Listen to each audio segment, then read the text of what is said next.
السلام عليكم البنات، كي راكم دايرين؟ صحة رمضانكم، كل عام وانتم بخير ولا عقوبة العام الجاي ان شاء الله. البنات هنا حضرت معكم البوراك، ولا جبت لكم وصفة البوراك بطريقة بزاف هايلة بزاف بنينة، بحشوة اقتصادية وسر الحشوة باش تجيكم طرية. شوفوا، بربع صدر دجاج حضرت حوالي 25 حبة تاع بوراك. هنا عندي حبة كبيرة تاع بصل كنت قطعتها قطع صغيرة، حبة تاني كبيرة تاع جزر كنت ربيتها في الرقيقة. هنا عندي 3 ملاعق تاع سلق، وهنا عندي بطاطا، حبة بطاطا كنت فيتها مع شوية ماء ومرستها.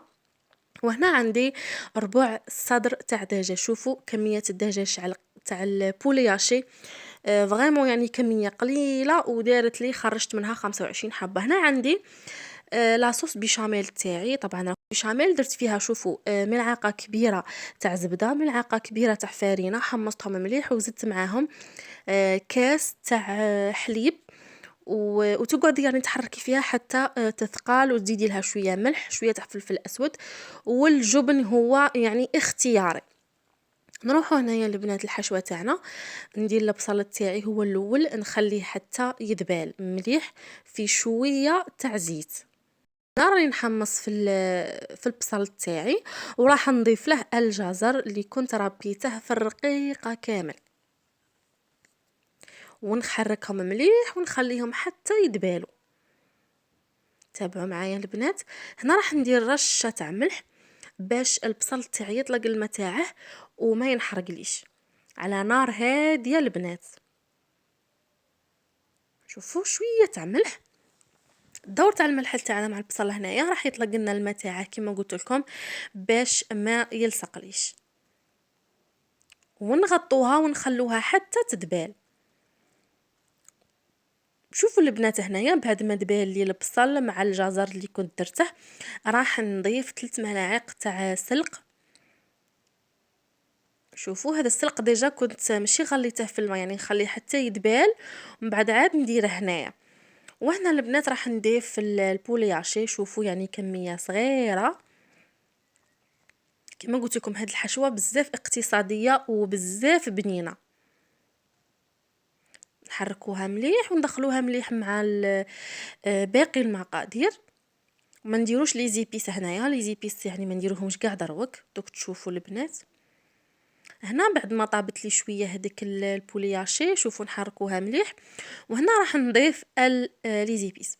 هنا عندي زنجبيل، رشه تاع زنجبيل، رشه تاع فلفل اسود، وشويه تاع ملح، غير شويه. وهنا راح نضيف البطاطا اللي كنت ديجا غليتها في الماء والملح ومرستها مليح، راح نضيفها معاهم وندخلوا مليح هذيك المكونات مع بعض. جميع المكونات تاعنا ندخلوهم مع بعض ونحركوهم مليح ونخلوهم يطيبوا شويه. هنايا البنات راح نزيد معاهم زيتون اخضر كنت ديجا غسلته مليح، قلحت له كاع هذاك الملح تاعه وقطعته وضفته معاهم. تاني راح يطلق لنا يعني قوش باب في الحشوه تاعنا. وهنا البنات في الاخير راح نضيف لاصوص بيشاميل اللي كنت ديجا حضرتها من قبل وراهي بارده، كنت زدت معاها الفرماج البنات، راح يعطيها ذوق بزاف بنين. وهذا هو السر اللي راح يخلي لنا الحشوه تاعنا، يعني راح يخليها لنا بزاف طريه وما تجيناش هذيك الحشوه تاع البوراك تاعنا ناشفه. هنا البنات راح نديرها في بول ونخليها حتى تبرد لي تماما باش ما تقطعليش اوراق الديول تاعي. هنايا كنت ورقه الديول تاعي كنت قسمتها على 2. والطريقه تاع لف البوراك راهي يعني قدامكم، يعني بالشرح المبسط. شوفوا ديروا هذاك النصف تاع الديول تاعكم تشكلوه كما شكلته انايا. كما قلت لكم الطريقه راهي واضحه، راح نخليكم مع الطريقه ونعاود نرجع معكم البنات.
تشوفوا نجيبوا يعني زيت على نار متوسطه، ماشي على نار يعني قاويه، ونخليو الزيت تاعنا حتى يسخن مليح، ونبداو نديرو البوراك تاعنا ينقلا. هنايا ملاحظه البنات، حتى تحمار الحبه من التحت عاد باش يعني نقلبوها البنات بهذه الطريقه. تابعوا معايا باش ما ينفتحش معاكم الديول تاعكم. انا راح نكمل هنايا نقلي كامل الحبات اللي عندي، ونعاود نرجع معاكم البنات.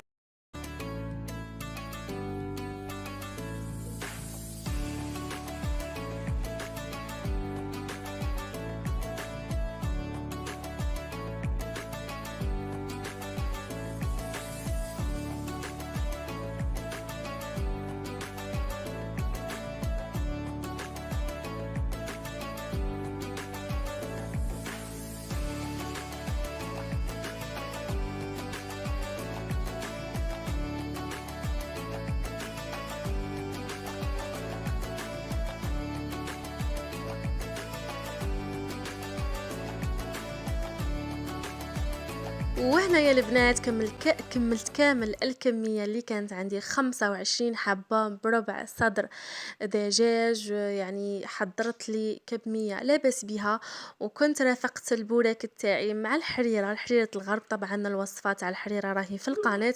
نتمنى منكم تجربوا هذا البوراك ويعجبكم، وتكتبوا لي في التعليقات. صحة فطوركم البنات، وتهلوا في رواحكم، ودمتم في رعاية الله وحفظه. سلام.